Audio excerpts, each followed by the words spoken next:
What's going on YouTube? Josh here checking in.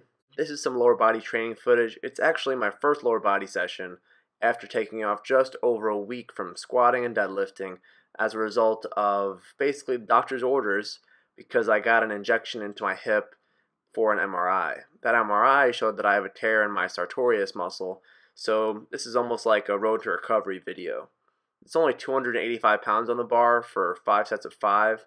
And although my depth is quite a bit lower than I was going last training cycle, it's definitely not as easy as it should be. This really should be a warm-up weight for me, as in my previous training cycle I hit 355 for 5 sets of 4, all beltless.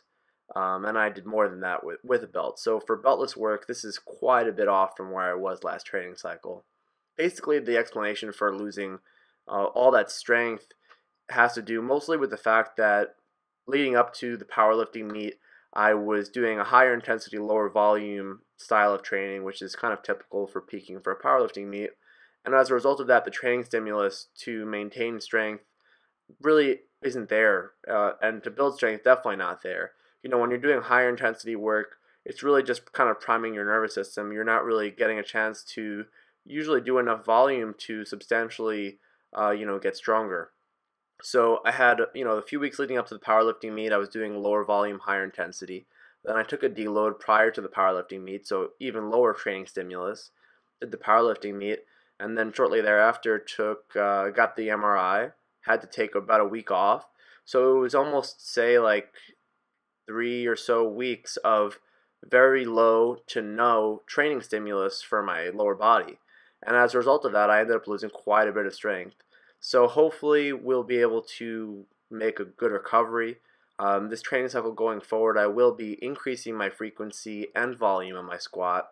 I'll be upping it to 3 days a week of squatting and deadlifting, and my overall volume will also be increased. So the total number of reps that I'm doing for my working sets will also be increased over my last training cycle. So hopefully I'll be able to get back to where I was before strength-wise, and honestly, I would really like to improve upon that. I don't just want to be where I was before. My plan is really to do a powerlifting meet at the end of August. So long as I'm recovered from this injury and my school schedule allows it, I'd like to be competing probably at 165 and going for some big lifts. So, I'm just going to be pushing going forward. Anyway, I'm going to talk a little bit about the training footage. So over here, you'll see me doing some Romanian deadlifts. And generally, I prefer the straight leg deadlift over the Romanian deadlift just because I find that I personally benefit from the added lower back work that you get with straight legs. But one thing I've noticed with Romanian deadlifts and good mornings, basically exercises that have a controlled eccentric portion of the movement, I find that I get extremely sore in my hamstrings for days after. So I'm curious if you guys experience that as well. Please comment below and let me know if you guys get extremely sore after doing those kinds of movements as well.